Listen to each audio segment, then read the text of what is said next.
अच्छे परिणाम आएंगे, लेकिन इस समय उन परिणामों की तरफ हमारा ध्यान नहीं है। हमारा ध्यान है चुनाव की तरफ नहीं है, कोरोना को कंट्रोल करने की तरफ।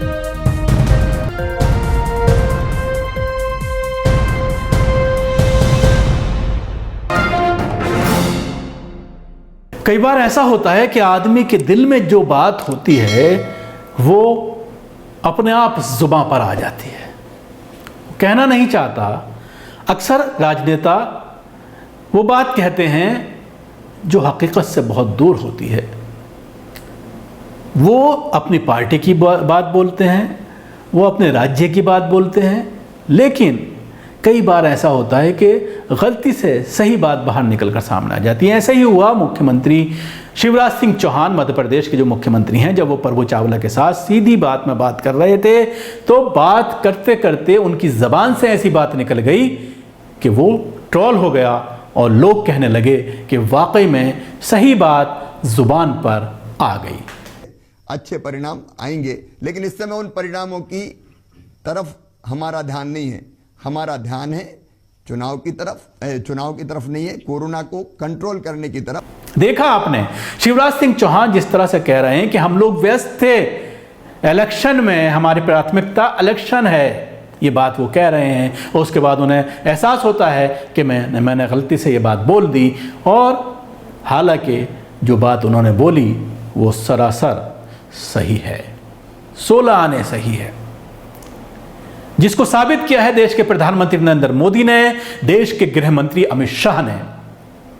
जिस तरह से प्रोटोकॉल्स का पालन नहीं किया गया, जिस तरह से भीड़ के साथ पब्लिक रैलीज में ये लोग उतरे, जिस तरह से इन्होंने रोड शो किए बगैर मास्क के, खुद प्रधानमंत्री, खुद गृह मंत्री और पार्टी के अध्यक्ष जेपी नड्डा बिना मास्क के तमाम रैलियों में नजर आए, लोगों से इंटरेक्शन करते हुए नजर आए।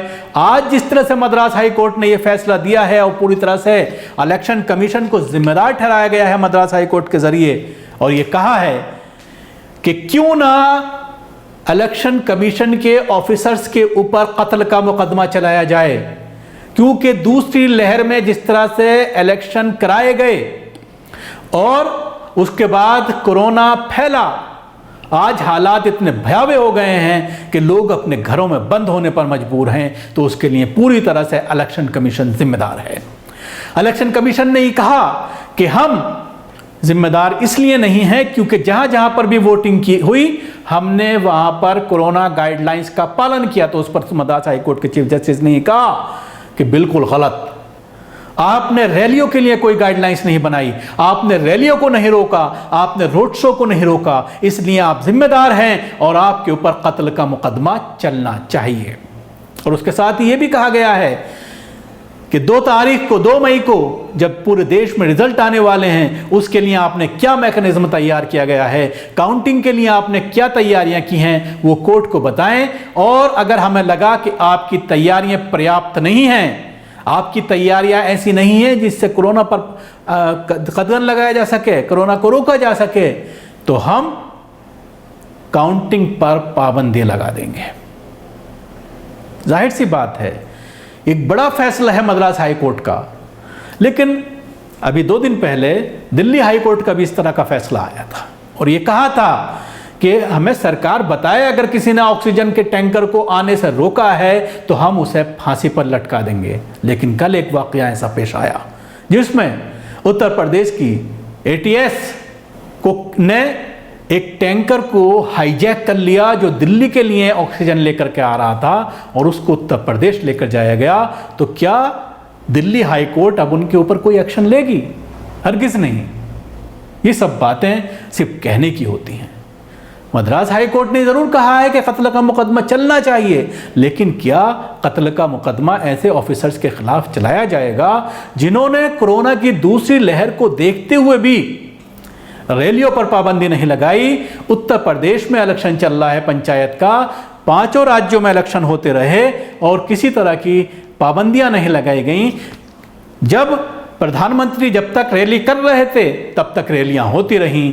जिस दिन प्रधानमंत्री ने कहा कि अब मैं रैली में नहीं जाऊंगा तो उसके बाद इलेक्शन कमीशन पाबंदी लगा देता है। और ये कहता है कि अब वर्चुअल रैलियां होंगी। तो जिससे आप अंदाज़ा लगा सकते हैं कि इलेक्शन कमीशन किस तरह से केंद्र सरकार के अंदर काम कर रहा है। ममता बनर्जी चिल्लाती रहीं, ममता बनर्जी बार बार कहती रहीं कि 7 फेस में इलेक्शन कराने की क्या ज़रूरत है, 8 फेस में इलेक्शन कराने की क्या ज़रूरत है, 1-2 फेस में भी हो सकता है। लेकिन वो अपना राजनीतिक गणित लगा रहे थे बीजेपी के लोग, अमित शाह और नरेंद्र मोदी, और इनको लगा कि अगर इसको 8 फेस में कराया जाता है तो इसको जीता जा सकता है और हम अपनी पूरी ताकत वहाँ पर लगा सकते हैं। और उस पर जिस तरह से देखने में आया कि 6 फेस तक जो इलेक्शन चलता रहा, रोड शो हुए, रैलियाँ हुई, अब 2 फेस बचे। तो उसके बाद इलेक्शन कमीशन ने उस वक्त पाबंदी लगाई जब प्रधानमंत्री ने यह मना कर दिया कि अब मैं बंगाल रैलियों में नहीं जाऊँगा। पूरी तरह से बंटरधार हो चुका है। इलेक्शन कमीशन हो, लोकतंत्र के जितने भी स्तंभ हैं, मीडिया हो या उसके अलावा कोर्ट हो, जुडिशरी सिस्टम हो, तमाम पर बीजेपी पूरी तरह से, केंद्र सरकार पूरी तरह से हावी हो गई है। ऑक्सीजन का मामला सुप्रीम कोर्ट में जाता है तो सुप्रीम कोर्ट ये कहता है कि 1 हफ्ते की डेट बात की दी जाती है। लोग आज मर रहे हैं, इतना सेंसिटिव इशू है, लेकिन अर्नब गोस्वामी की बेल के लिए छुट्टी भी कैंसिल की जाती है और उसके बाद तुरंत हियरिंग होती है और उसको रिलीफ दिया जाता है। जिससे आप अंदाज़ा लगा सकते हैं कि पूरा सिस्टम किस तरह से कोलैप्स हो गया है, किस तरह से ख़त्म हो गया है। शुक्रिया। आपको हमारा प्रोग्राम कैसा लगा ज़रूर बताएं। हमारे यूट्यूब चैनल को सब्सक्राइब करना ना भूलें, इसके साथ ही बेल आइकन ज़रूर दबाएं। सभी अहम खबरों के लिए न्यूज़ MX को सब्सक्राइब करें, साथ ही बेल आइकॉन को जरूर दबाएं। लाइक, शेयर, कमेंट करना ना भूलें।